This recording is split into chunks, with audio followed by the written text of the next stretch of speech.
importantes de los que enseñamos la palabra de Dios tiene todo que ver con la capacidad de transmitir de una manera real y práctica los principios bíblicos, porque muchas veces quedan en el aire, suenan bonitos, quedan etéreos, pero mientras no se aterricen a ejemplos prácticos y concretos, puede ser simple teoría. Y son verdades, por supuesto que son verdades, pero uno no sabe cómo aplicarlas. Por ejemplo, quiero dar un ejemplo de esto que estoy diciendo ahorita. Este texto dice: pongan todas sus preocupaciones y ansiedades en las manos de Dios. Y todo el mundo dice amén a eso. Pero ¿qué significa poner mis ansiedades en las manos de Dios? ¿Qué implica eso? ¿Qué quiere decir? ¿Cómo así que pongo mis ansiedades en las manos de Dios? Comenzando, debemos entender, por supuesto, que es una manera metafórica de entregarle tus ansiedades, de entregarle tus preocupaciones a Dios, porque no es que podemos tocar literal y físicamente las manos de Dios, ni tampoco podemos tocar físicamente nuestras preocupaciones y ansiedades. Eso pertenece al área espiritual, al área emocional. La ansiedad es una emoción y muy destructiva, por cierto, y las preocupaciones pueden llegar a niveles en que nos pueden carcomer por dentro, a fuego lento. Entonces, ¿qué significa poner mis preocupaciones y mis ansiedades en las manos de Dios? Bueno, por un lado, ¿cuál es la tendencia natural a cuando nos enfrentamos a una crisis? A cuando estamos frente a una situación que provoca ansiedad de manera incontrolada, porque uno diría, bueno, no, firmeza de carácter, dicen los gringos, pull yourself together, etcétera. O sea, ponte en una sola pieza, no te caigas frente a esto. Pero hay ocasiones que, por supuesto, una mala noticia, un mal diagnóstico, un accidente inesperado, secuestraron a alguien de tu familia, qué sé yo. Hay situaciones realmente extremas fuera de nuestro control que van a producir irreparablemente una ansiedad. Entonces, ¿cuál es desde las ansiedades más pequeñas hasta las más complicadas y trágicas? ¿Cuál es la tendencia natural de los seres humanos frente a dichas ansiedades? La tendencia es: yo me voy a sentir tranquilo y yo voy a estar en paz tan pronto se resuelva esta situación. ¿Cierto o falso? Uno dice, bueno, mientras no se resuelva, yo voy a estar intranquilo, yo voy a estar lleno de ansiedad, yo voy a estar preocupado, yo voy a estar afligido. Lo más triste de esto es que esto se ha vuelto tan crónico en esta generación, en esta sociedad, que las industrias farmacéuticas se están haciendo multimillonarias. De una manera, usted no puede ni siquiera entender los números de las pastillas para la ansiedad y de todo este tipo de recetas y de condicionamientos médicos, que es una locura y que en muchas ocasiones, sin desmeritar el trabajo que hacen los expertos, los psiquiatras responsables, porque no es que a veces se le dispara injustamente. Ellos hacen un trabajo con esto y si es controlado y llevado de una manera seria y responsable, bueno, durante un tiempo puedes apoyarte en algunos de estos recursos. Pero el problema es que eso no es lo que suele ocurrir y no es lo que está ocurriendo en nuestras sociedades. En nuestras sociedades la gente cada vez más y más está dependiente de los medicamentos para la ansiedad, para el insomnio, para dormir, para poder estar tranquilos y calmados. Y es una locura la cantidad de dinero que se va en medicamentos y pastillas para la ansiedad. Entonces, el problema no es si existen o no, el problema es la adicción, que te vuelves dependiente de eso. Y la Biblia, la palabra de Dios, está orientada a que nosotros debemos entender un principio extremadamente importante, y es lo siguiente: nuestra condición interna no debe depender de la situación externa. Es un principio básico, es un principio simple.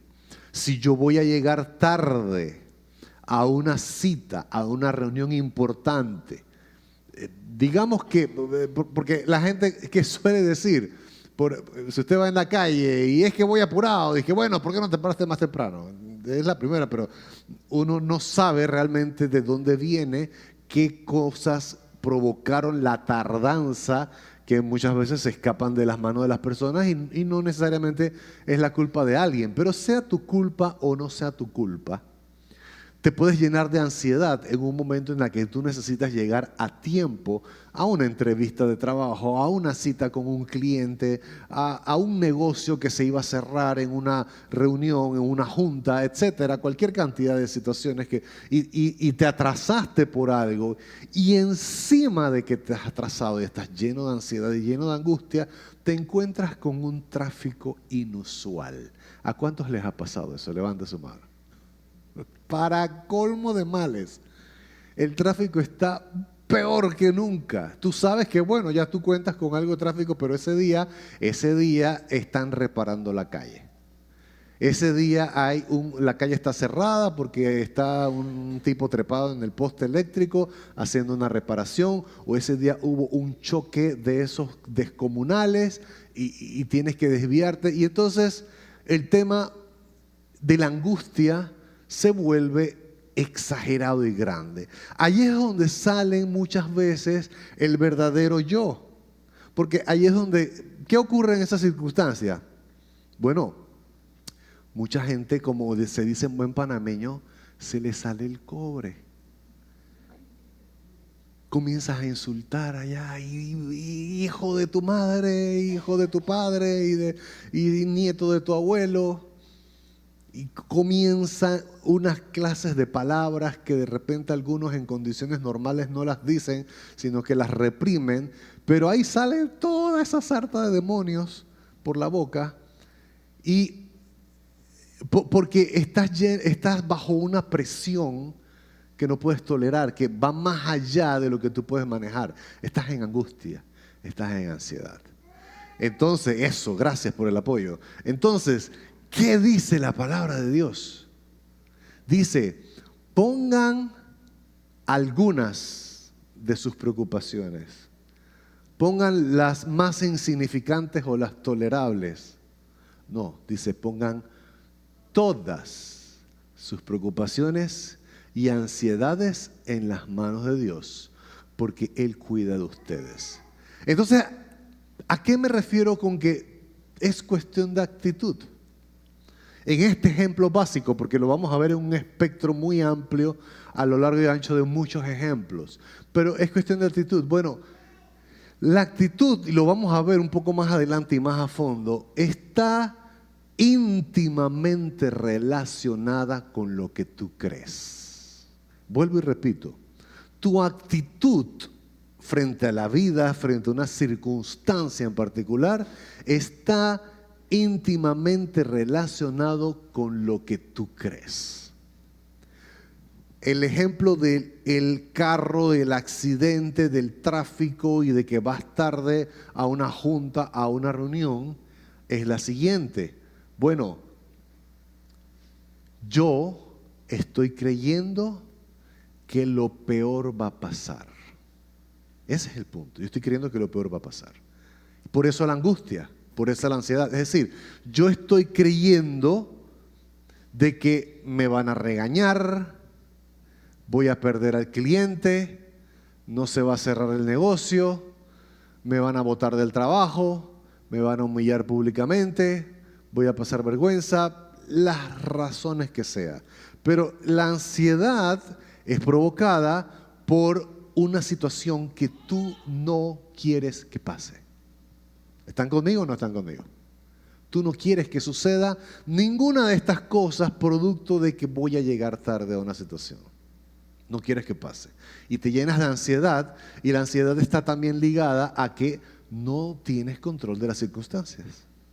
No puedes controlar, no es que puedes ir más rápido, no es que puedes agarrar tu carro y ponerle alas y que vuele y llegue directo a donde estás, no puedes retroceder el tiempo, vas a llegar tarde y no hay otra, vas a llegar tarde. Entonces ahí está el problema. Poner mis preocupaciones y mis ansiedades en las manos de Dios implica lo siguiente, implica reconocer en primer lugar la circunstancia.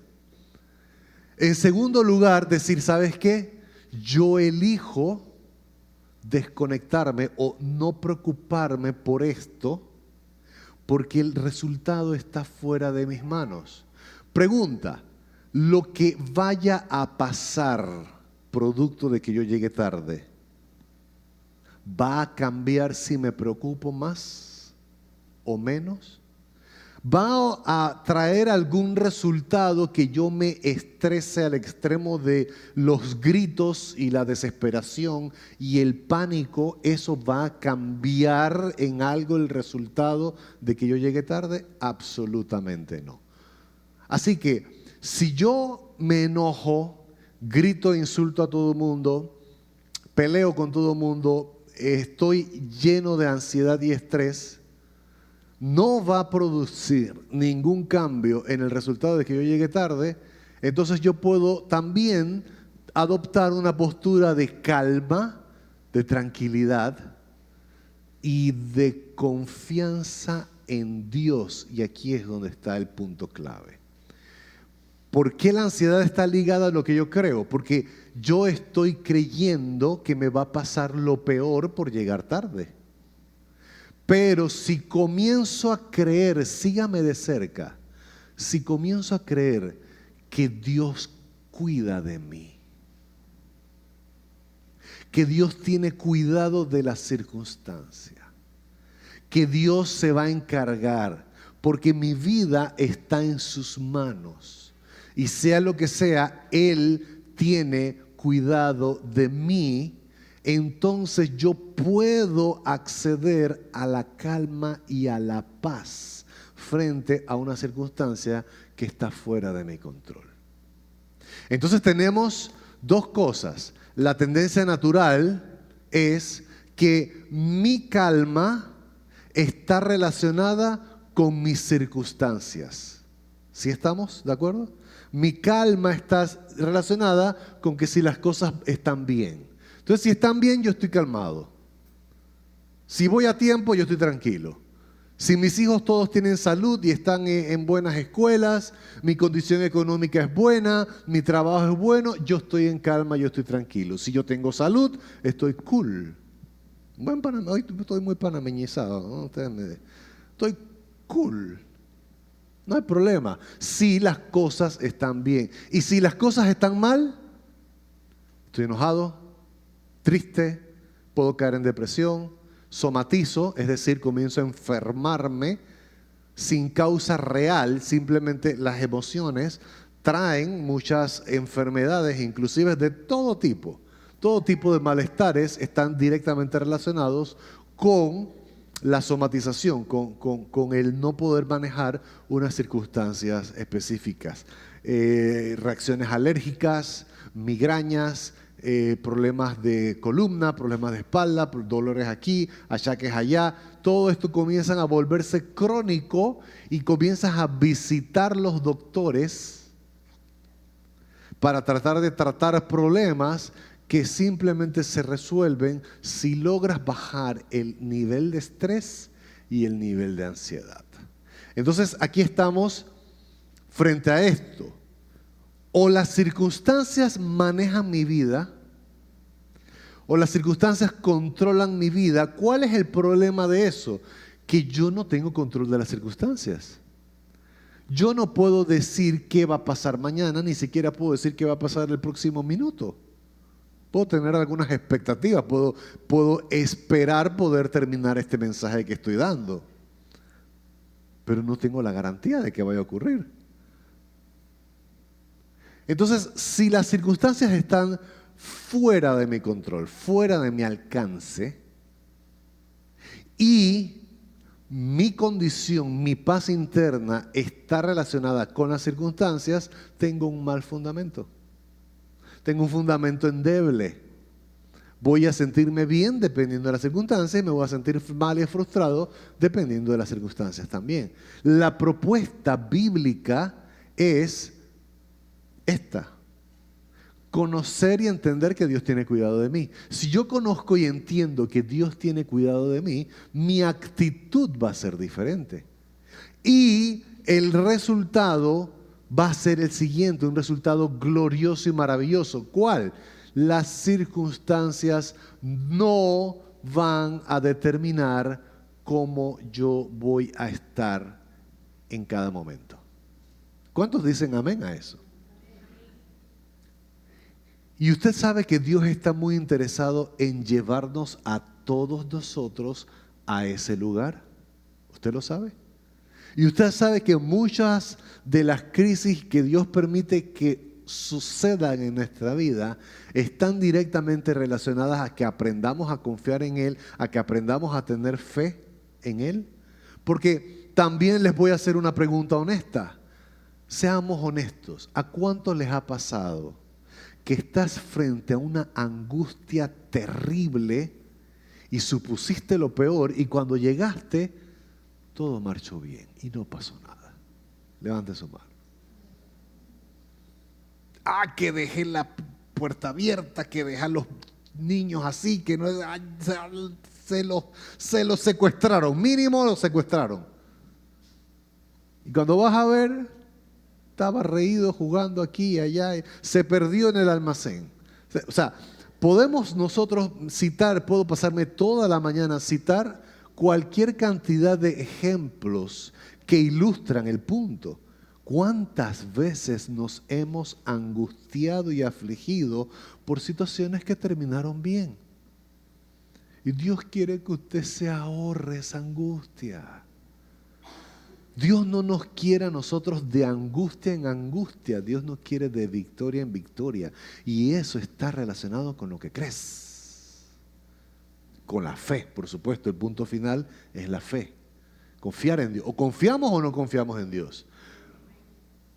O estamos de acuerdo que Él tiene cuidado de nosotros y lo creemos firmemente, o lo leemos y lo decimos de diente para afuera, por acá no creemos que Dios tiene cuidado de nosotros. Y nos tumbamos y nos dejamos caer frente al primer problemita, al primer obstáculo, al primer impedimento que tenemos. Y, ay, Dios me abandonó. Entonces, esto es solo la introducción. Yo espero que usted tenga hasta las 5 de la tarde para poder terminar este mensaje. Es cuestión de actitud. Así que la actitud lo es todo. Por ejemplo, en este momento yo estoy luchando con una actitud correcta para que eso me haga caso. Independientemente de mi actitud, eso va a moverse cuando quiera, no importa si aprieto o no aprieto el botón. Yo no tengo que desconectar o esperar que mi amigo Johnny me haga la segunda y lo avance y vamos a ver. Aquí hay una ecuación. En ingeniería, todos los ingenieros les encanta y aprenden a manejar las cosas con ecuaciones. Bueno, hay una ecuación que dice que la actitud es directamente proporcional a la creencia. Ese símbolo de una especie de infinito significa directamente proporcional o simplemente proporcional, porque depende de la constante, si es una inversa o no, porque puede ser inversamente proporcional, pero ese símbolo es proporcional. La actitud es proporcional a la creencia. Una persona con una buena actitud en un instante dado es porque su creencia es correcta frente a esa circunstancia. Y volvemos al mismo punto. No depende de la circunstancia, depende de lo que crees. La circunstancia puede ser buena y tú igual crees que vamos por buen camino, que todo va a salir bien, que Dios tiene cuidado de mí. La circunstancia puede ser horrible, espantosa, los pronósticos pueden ser los peores, pero tu creencia se mantiene firme y esa creencia te va a llevar a tener una buena actitud. Así que la creencia es proporcional a la actitud. Vamos a ver en Lucas capítulo 2, versículos del 8 al 19, dice lo siguiente, la narración de la Navidad, estamos en vísperas de la Navidad. Dice, esa noche habían unos pastores en los campos cercanos que estaban cuidando sus rebaños de ovejas. De repente apareció entre ellos un ángel del Señor y el resplandor de la gloria del Señor los rodeó. Los pastores estaban aterrados. Yo quiero que usted diga conmigo, aterrados. ¿Cómo estaban los pastores? Aterrados. ¿Y qué fue lo que pasó? ¿Qué los aterró? No los aterró nada malo. Los aterró el resplandor de la gloria del Señor. El resplandor de la gloria del Señor los rodeó y ellos estaban aterrados. Bueno, gran parte del miedo de estar aterrado es cuando tú te enfrentas a lo desconocido. Era la primera vez lo más probable es que era la primera vez que los pastores estaban rodeados de una gloria de esa magnitud. Entonces, pero el ángel los tranquilizó. No tengan miedo, dijo. Y esto es una frase que se repite en las Escrituras vez tras vez. No tengas miedo. ¿Estás aterrado? No tengas miedo. ¿Los pronósticos son malos? No tengas miedo. Él tiene cuidado de ti.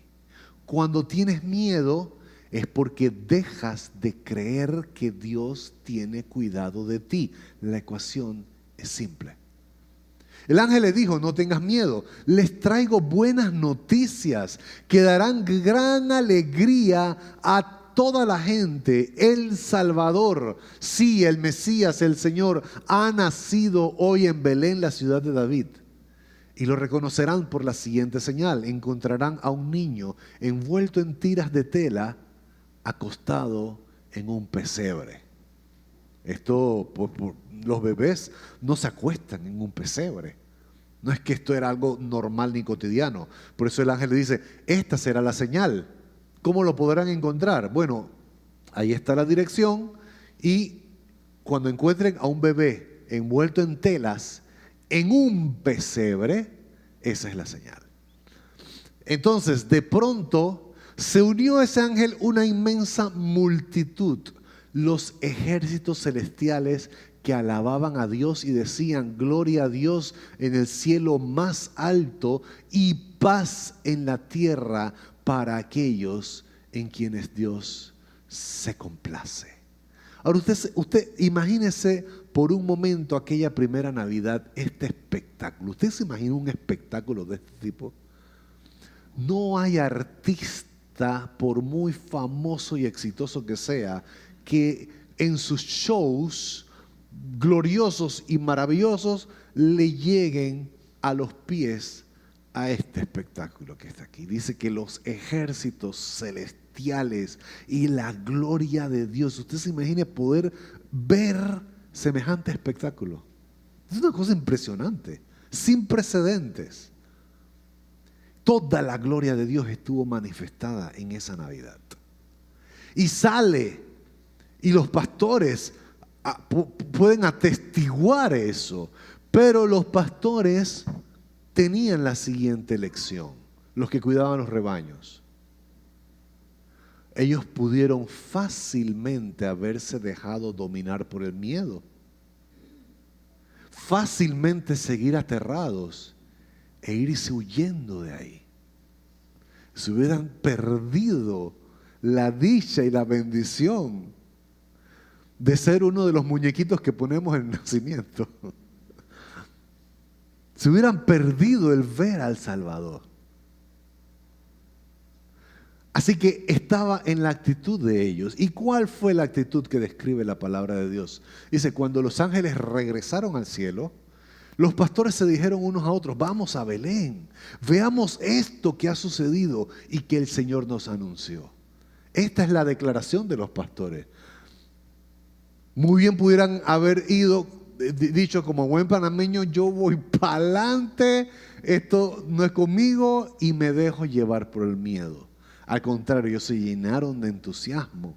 Dice, vamos a ver al Salvador. Así que fueron deprisa a la aldea y encontraron a María y a José. Y allí estaba el niño acostado en el pesebre. Después de verlo, los pastores contaron a todos lo que había sucedido y lo que el ángel les había dicho acerca del niño. Todos los que escucharon el relato de los pastores quedaron asombrados. Pero María guardaba todas estas cosas en el corazón y pensaba en ellas con frecuencia. Recuérdense que María todavía estaba digiriendo lo que estaba pasando. María estaba digiriendo y guardaba estas cosas, las meditaba en su corazón y todavía no había entendido la magnitud de todo lo que estaba pasando. Había quedado encinta de una manera milagrosa y sobrenatural. Entonces, pensaba en ellas con frecuencia, dice. Los pastores regresaron a sus rebaños glorificando y alabando a Dios por lo que habían visto y oído. Todo sucedió tal como el ángel les había dicho. Un tema de actitud. Vamos a ver qué ocurre aquí. Obviamente, relatos como estos hay de sobra y montones. Mateo capítulo 9, versículo 27. Jesús salió de la casa de la niña. Lo siguieron dos hombres ciegos, quienes gritaban, Hijo de David, ten compasión de nosotros. Entraron directamente a la casa donde Jesús se hospedaba y les preguntó, ¿creen que puedo darles la vista? Sí, Señor, le dijeron, lo creemos. Entonces Él les tocó los ojos y dijo, debido a su fe, se hará. Yo le lanzo la pregunta a usted.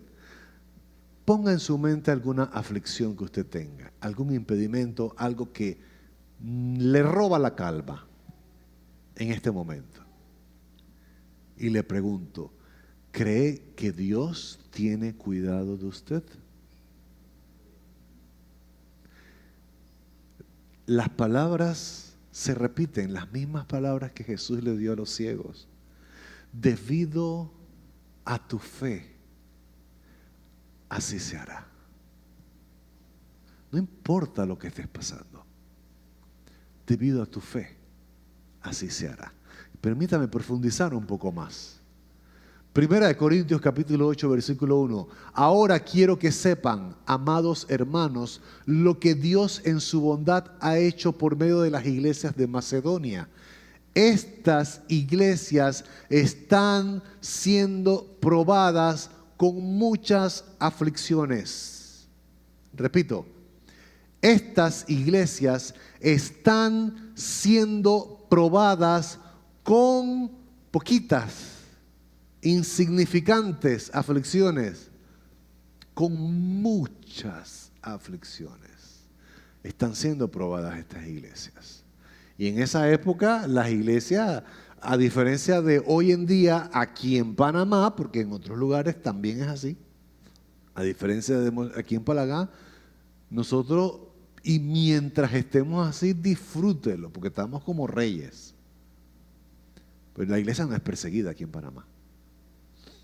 Todavía. Y dice, están siendo probadas con muchas aflicciones y además son muy pobres. Económicamente no tenían. Eran pobres y encima de que eran pobres estaban siendo afligidos mucho. Hay gente que piensa que, oye, yo sí tengo mala suerte. Y uno dice, pero me pasa una tras otra, no pego una. Y es una desgracia y es una tragedia tras otra. Y viene otra después y viene otra peor. Y cuando ya creo que me estoy levantando un poquito, chacatán, pierde el trabajo. Me deja mi marido. Se muere un ser querido que tenía la esperanza que iba a sanar. Los ejemplos son infinitos. Entonces estaba siendo afligido, pero encima eran pobres. Pero miren lo que dice, pero a la vez rebosan de abundante alegría, la cual se desbordó en gran generosidad. Esto a mí me vuela la cabeza, porque normalmente aflicción y alegría no van en la misma oración. Normalmente aflicción y alegría no van en la misma oración. Sin embargo, aquí lo dice, estaban siendo probados con muchas aflicciones y encima eran pobres. Esta sociedad está convencida de que la riqueza trae felicidad.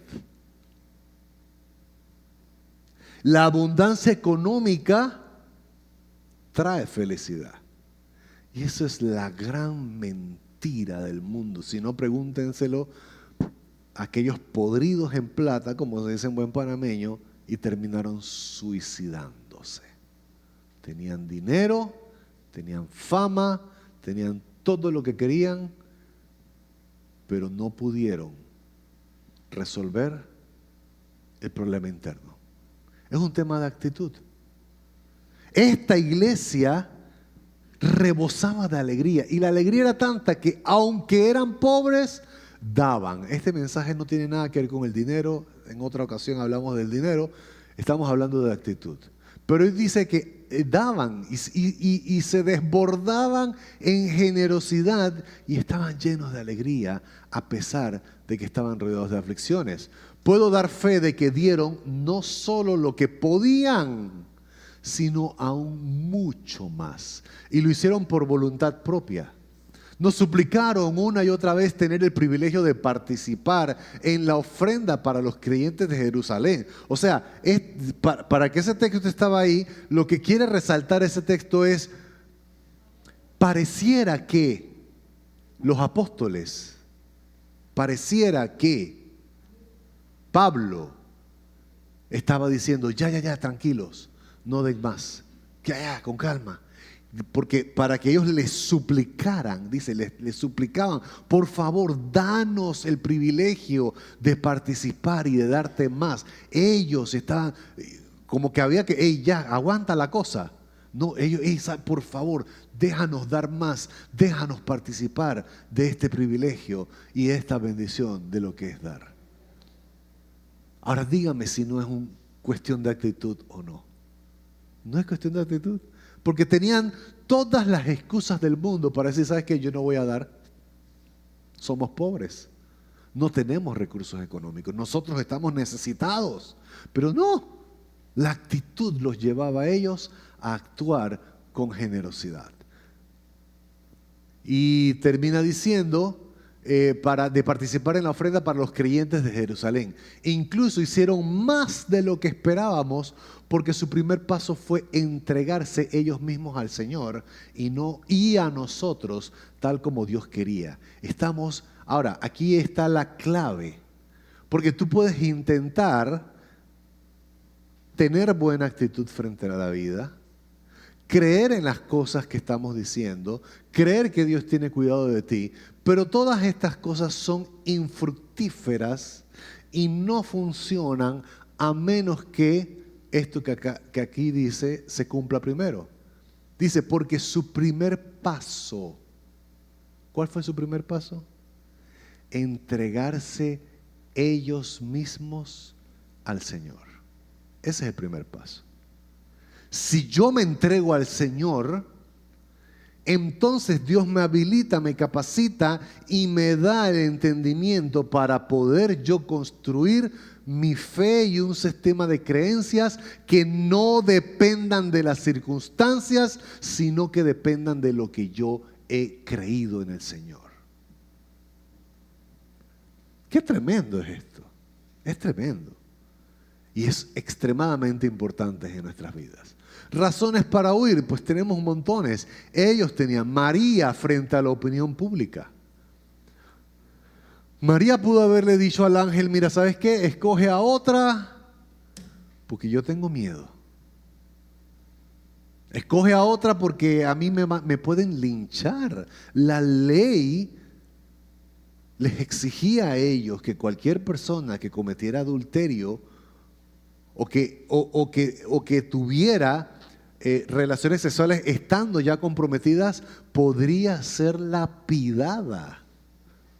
Podría ser apedreada a muerte. Era un sistema de castigo o era una ejecución. con la condena a muerte, como legalmente lo tenemos hoy en día en algunos países. Entonces María pudo haber dicho, ¿sabes qué? ¿Cómo así? José, como nos explicaba la pastora el domingo pasado, también, José frente a la opinión pública, ¿qué van a decir? Yo comprometido con una mujer que sale embarazada de un bebé que no es mío. Y ahí sale cantando José, tú me quemas. Pero frente a esto todavía había una serie de circunstancias todavía mayores, porque uno diría, ok, está bien, vamos a creer, vamos a dar los primeros pasos, pero nos encontramos frente a una crisis tras otra. No es que lo tuvieron bonito, tuvieron que salir huyendo. Tuvieron que salir huyendo a Egipto, porque Herodes iba y masacró a todos los niños menores de 2 años. Porque llegaron los sabios de Oriente, los reyes magos, como lo conocemos hoy en día, preguntando, ¿a dónde está el rey de los judíos? Y Herodes, ¿cómo que hay un rey aquí? Está loco, aparte de mí. No les dijo nada a ellos, pero mandó a matar a todos los niños porque él no quería perder su trono. Y José y María tuvieron que huir con el niño, lejos, a Egipto. Entonces no la tuvieron fácil.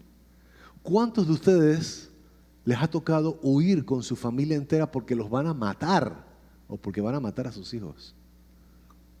¿Cuánto estrés pudiera haber habido allí? ¿Cuánta angustia, cuánta ansiedad en José y María?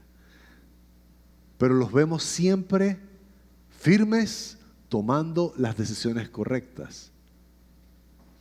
Pablo y Silas en la cárcel por predicar, y estos ejemplos tenemos de sobra. Pablo y Silas, ¿usted se imagina a Pablo y Silas en la cárcel? Predicando el evangelio, dice que los agarraron y les quitaron las ropas y los apalearon. Dice el texto bíblico, Hechos capítulo 16, los apalearon.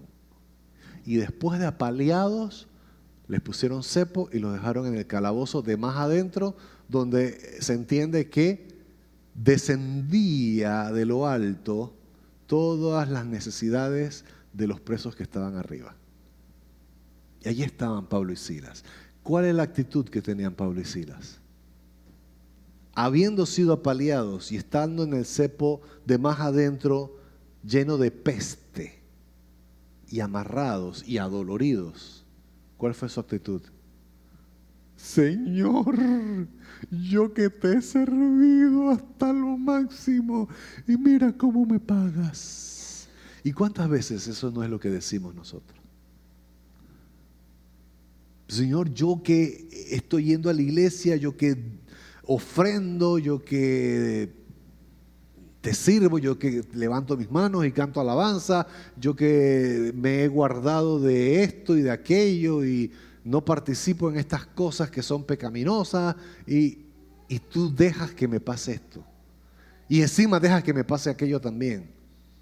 No, la actitud de ellos no fue esa. La actitud de ellos fue, cantaron alabanzas. Y dice que los presos lo oían. Y dice que después hubo un terremoto. Y que se abrieron las puertas y todo esto. Y hubo hasta un grandísimo testimonio, una grandísima consecuencia. El carcelero terminó preguntándoles, ¿qué tengo que hacer para ser salvo? Todo lo que una actitud correcta puede lograr. La actitud de creer al Señor. Creer al Señor y tener fe nos puede llevar a mantener una actitud correcta aún en la peor de las circunstancias. Y a mí en este momento, tal vez a usted se le ocurra, pero a mí en este momento no se me ocurre una peor circunstancia que después de haber sido apaleado y humillado públicamente, sin ropa, me hayan metido en una cárcel en donde cae toda la peste de todos los demás y sepa Dios hasta cuándo voy a estar ahí. Pero frente a eso, la actitud siempre fue, el Señor tiene cuidado de mí. Moisés frente a Faraón. Pudo haber Moisés también dijo, ¿sabes qué? Por fuera. De hecho, Moisés se resistió en un buen diálogo con Dios. Pudo haber Moisés abandonado. Hay capítulos oscuros a lo largo de toda esa travesía mientras enfrentaba a Faraón una y otra vez. Hasta el mismo pueblo se les volcó en contra. ¿Cómo podía manejar eso? Pudo haber abandonado. Jesús en Getsemaní pudo haber dicho, ¿sabes qué? No. Aún estando en la cruz, se pudo haber bajado de la cruz y dice, ¿sabes qué? Esto es demasiado, mucho dolor. Pero no, la actitud lo es todo. Aquí hay un texto muy importante en Isaías. Esto es Isaías capítulo 7, no lo puse ahí, porque la actitud nuevamente es proporcional a la fe. Miren este texto y al final digiera y memorice si puede esto. Dice así: entonces el Señor dijo a Isaías, toma a tu hijo Sear-Jasub y ve al encuentro del rey Acaz. Lo encontrarás al final del acueducto que conduce el agua, el estanque superior, cerca del camino que lleva al campo donde se lavan las telas. Dile que deje de preocuparse, que no hay por qué temer a la ira feroz de esos dos tizones apagados, que son Resín, rey de Aram, y Peca, hijo de Remalías. Es verdad que los reyes de Aram y de Israel han conspirado contra él diciendo, atacaremos a Judá y lo conquistaremos y pertenecerá a nosotros. Después pondremos en el trono de Judá al hijo de Tabeel. Pero esto dice el Señor soberano. Primero le dice, mira, dile a este chico que no tenga miedo. Esos son tizones apagados. No tenga miedo. Pero segundo, dice esto, escuche esto. Dice, esta invasión nunca sucederá, nunca se llevará a cabo. Pero en el versículo 9, la segunda parte dice esto, que quiero que nos retengamos, que todos lo retengamos. A menos que ustedes tengan una fe firme, no puedo hacer que permanezcan firmes. A menos que ustedes tengan una fe firme, no puedo hacer que ustedes permanezcan firmes. Si tú eliges no creer a Dios, las consecuencias van a ser ansiedad, aflicción, crisis, dejarte dominar por las circunstancias, sea cual sea. Vas a vivir totalmente endeble. Pero si eliges creer a Dios y mantenerte firme en tu fe independientemente de las circunstancias, entonces podrás estar firme y no hay circunstancia que te abata y que te tumba. Pablo también dice, por nada estén afanosos, sino que sean conocidas delante de Dios tus oraciones y tus ruegos. Toda oración y todo. Por nada. ¿Estás afanado? No, por nada. Nada te debe llevar al afán. Presenta ante Dios tus circunstancias en oración y en ruego. Y esto es lo que significa el primer texto que leímos. Pon todo en las manos de Dios. Ponlo en las manos de Dios.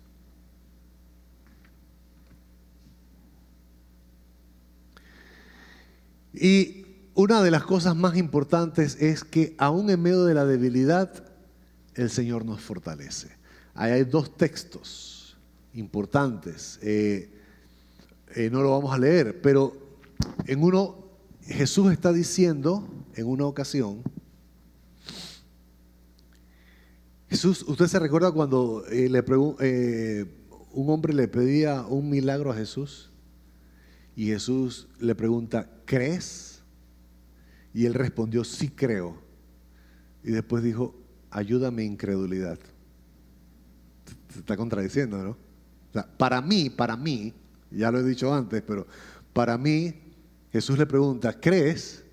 y lo está mirando. Y él le dice, sí creo, diciéndole, eso es lo que tú quieres escuchar. Pero esa mirada de Jesús, sabes que no puedes mentir. Y para mí que Jesús lo miró como que... Y el hombre dice, ayúdame, incredulidad. No estoy creyendo, ayúdame, me cuesta. Y Jesús le hizo el milagro. Aún a pesar de nuestra falta de fe, todavía Dios está dispuesto a ayudarnos. Sí, Tomás no creyó cuando le contaron los discípulos, pero vino Jesús a fortalecer su fe y dice, hey, pon tu mano en mi herida. Y no seas incrédulo, cree. Y Tomás es famoso por eso, porque no creyó. Pero la historia, la tradición histórica, dice que él también murió como mártir por el Señor.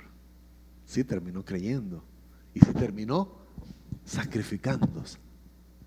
Entonces es un tema de actitud y a veces Dios en medio de nuestras circunstancias nos ayuda en nuestra debilidad. Permítame mostrar dos últimos casos. Uno de ellos es el siguiente. Muchos de los temas que tienen que ver con nuestra fe y con nuestra creencia está precisamente relacionada con una actitud. Les hago una pregunta. ¿Por qué los fariseos no creyeron en Jesús? ¿Por qué los fariseos no creyeron en Jesús?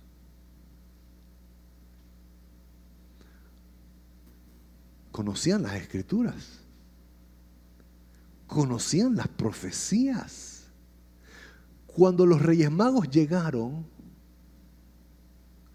y preguntaron, esta gente, porque dice, ¿en dónde dice las profecías que habría de nacer el rey de los judíos? Y ellos contestaron, en Belén.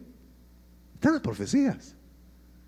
Conocían la Biblia, conocían las Escrituras, conocían todo. ¿Por qué terminaron no creyendo, siendo los líderes religiosos de su época? Un problema del corazón dañado, un corazón totalmente desviado. Y eso es triste. ¿Por qué? Porque no es lo mismo alguien que ignora la palabra de Dios a alguien que la conoce y es tan persistente en su necedad. Jesús habló muy duro de los fariseos, durísimo, durísimo.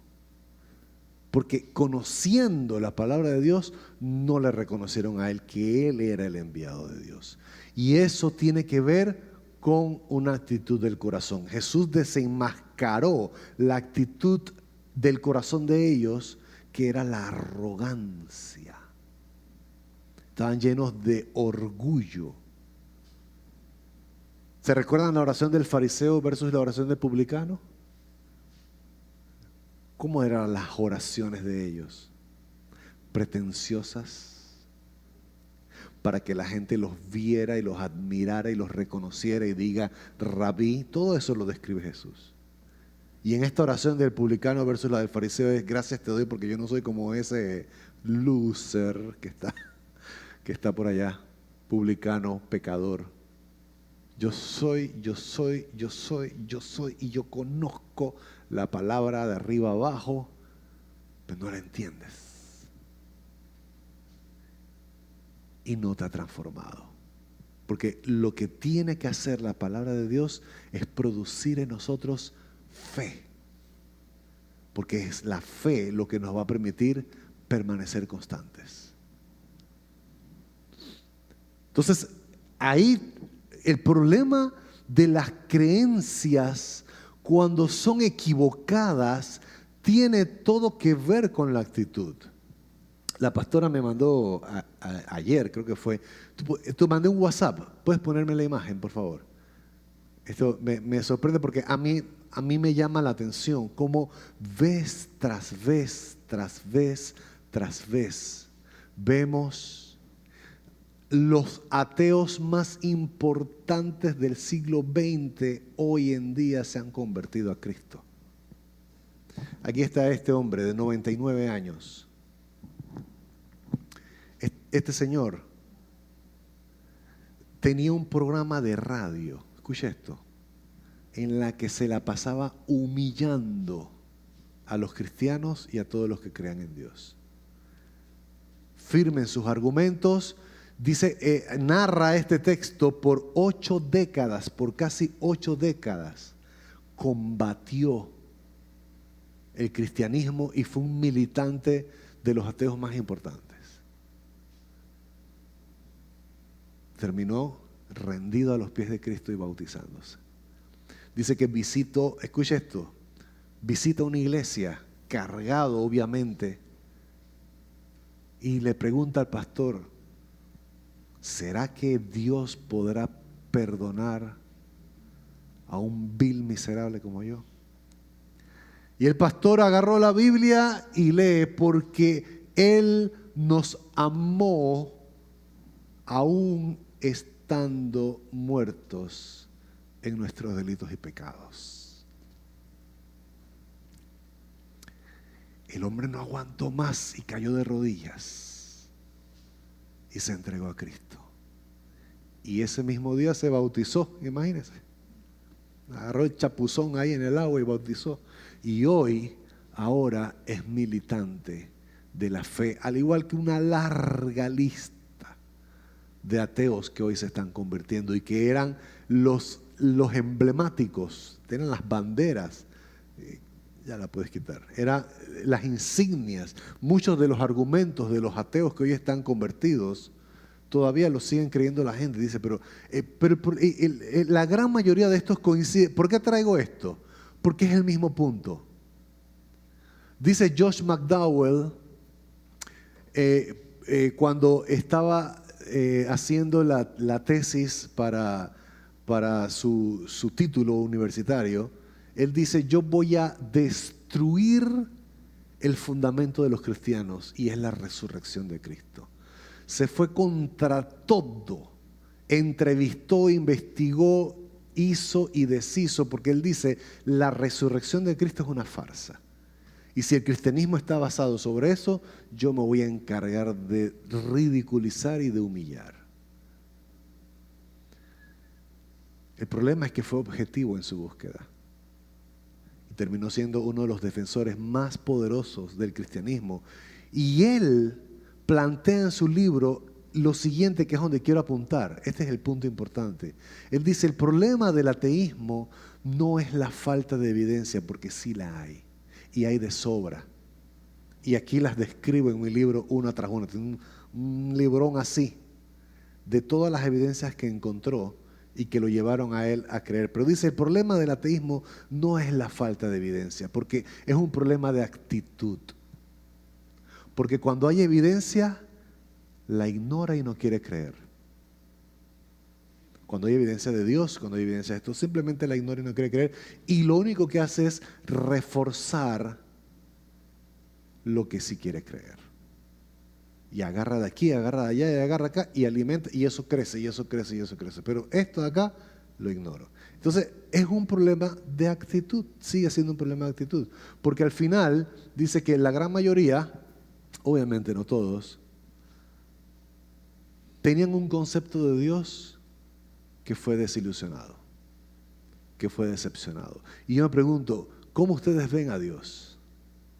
Porque si nuestra fe se quiebra con las circunstancias y con los problemas, entonces nosotros no hemos entendido en qué consiste este camino. Dios está dispuesto a levantarnos, Dios está dispuesto a llevarnos a grandes victorias, Dios está dispuesto a que, por supuesto, disfrutemos desde ya de la vida eterna, pero en sus procesos necesitamos aprender a confiar en Él y no en que las circunstancias se arreglen. Si tu fe está basada en que la circunstancia se arregle, estás mal parado y es un mal fundamento. Tu fe debe estar basada en lo que Dios dice. Y te podrán apalear, literal y metafóricamente hablando. Te podrán meter en la cárcel, literal y metafóricamente hablando. Pero si tu fe no es firme, estás expuesto a las ansiedades, a las crisis, a las enfermedades, a una fe rota, a un concepto de Dios distorsionado y arruinado. Y Dios te mete en crisis y en aflicciones con el propósito de que puedas rebosar de gozo, como dice la Biblia, para que entiendas que tu gozo no depende de las circunstancias, tu gozo depende del Señor, y el Señor es uno, firme, el mismo ayer, hoy y por los siglos, y no cambia. Si estás aferrado a Dios, puedes pasar la crisis que sea, te mantienes firme en una sola pieza. Mira lo que decía David: en paz me acostaré y asimismo dormiré, porque solo tú, Señor, me haces vivir confiado. Aunque un ejército acampe contra mí, y usted sabe que David estaba hablando literalmente. Él estaba huyendo de un ejército, literalmente. Pero él dijo: aunque un ejército acampe contra mí, no temerá mi corazón. Aunque contra mí se levante en guerra, yo estaré confiado. ¿Querrá usted decir eso conmigo? Repita conmigo: aunque un ejército acampe contra mí, no temerá mi corazón. Aunque contra mí se levante en guerra, yo estaré confiado. Mis queridos hermanos, lamentablemente muchos cristianos viven su cristianismo todo lo contrario. Dicen: yo estaré confiado si las circunstancias van bien, si me sale bien, si me sale el trabajo que quiero, si me caso con la pareja que quiero, si me dicen que sí. Si pasa esto, 1, 2 y 3. No es así, mis queridos hermanos. Dios nos quiere enseñar a no depender de las circunstancias. Nuestra fe no está en que algo salga o no salga. Nuestra fe está en el Señor. Y Él es inconmovible, la roca inconmovible de los siglos. Y como cantábamos, podemos estar en su presencia, confiados, es nuestro refugio, podemos tener paz. Usted puede fallar y estar confiado de que el Señor lo va a abrazar y lo va a recoger nuevamente. Ese es nuestro Señor, nuestra confianza en Él, nuestra confianza en Él. ¿Qué tal si te pones de pie y cierras tus ojos? En ti confía mi corazón, En ti reposa mi alma. Así es, Señor. Enséñanos a confiar en ti, Dios. Descansa en ti, puedo ser feliz. Lo repites una vez más: en ti. En ti confía mi corazón. En ti Levanta tus manos y díselo: reposa mi alma. en ti reposa mi alma. Mi ser Descanso en ti, Señor. descansa en ti. Puedo ser feliz. Porque sé Porque sé que estás Decláralo, obrando. amén. estás obrando. tu perfecta voluntad.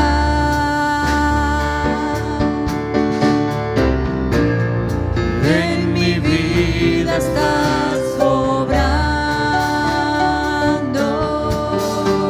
Tu perfecta voluntad. Tu perfecta voluntad. En ti confía. En ti cántaselo al Señor. Confía mi corazón, en ti reposa mi alma, mi ser descansa en ti, puedo ser feliz, porque sé que estás obrando. Porque sé que estás obrando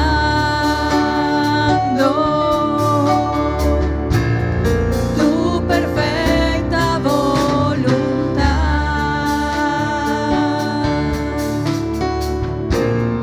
En mi vida estás obrando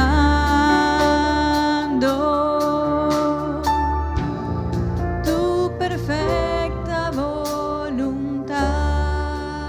Señor, te damos gracias por la palabra de hoy, Dios. Hemos aprendido, Dios, de la iglesia de Jerusalén, que aún siendo pobre, dio con generosidad. Y en esta mañana, Señor, venimos con un corazón rendido, generoso delante de ti. Un corazón, Señor, viene a adorar.